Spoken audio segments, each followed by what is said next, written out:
While the people who inhabit Middle-earth are numerous and diverse, players will still encounter familiar faces on their journey.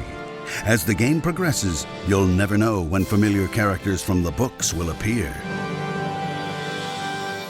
When you look at the main characters that you're expecting to see in Lord of the Rings, obviously that's a challenge for us. People have read the books, people have experienced them in different media, that everybody has a different image of what Frodo looks like, what Gandalf looks like, what Elrond looks like. It's going to be very hard for us to say, hey, this is the ideal look of what this person is, because everybody is going to have their own understanding of what that person looked like, at least in their own mind's eye. One of the things that's kind of cool is just how quickly people recognize the iconic characters from the book.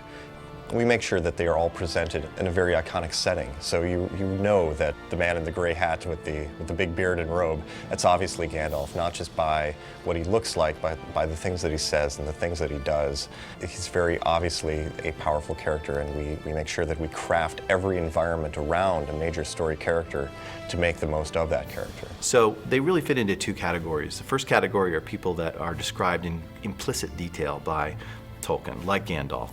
If you really read the book and follow specifically what he says about Gandalf, and then you set out to draw Gandalf, he's pretty much always going to look the same, which is great, which is why he's so iconic. On the other hand, with characters like Frodo or Sam, how do you differentiate between the two?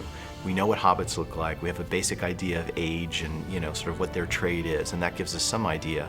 But then it's really more focused on what is the nature of that character, rather than what their physical attributes are. And that really impacts more how the character is drawn, how the character is created. And then the biggest thing that defines them is where they are and what they do and how they interact with things. It's very hard to mistake the fact that when you're in the presence of someone like Gandalf the Grey, that this is an important being inside of this world. When you meet Aragorn for the first time, he is a battlefield commander. He's not just some guy that you talk to once. He's someone that's trying to get you to go out there and do something that he absolutely needs to have done.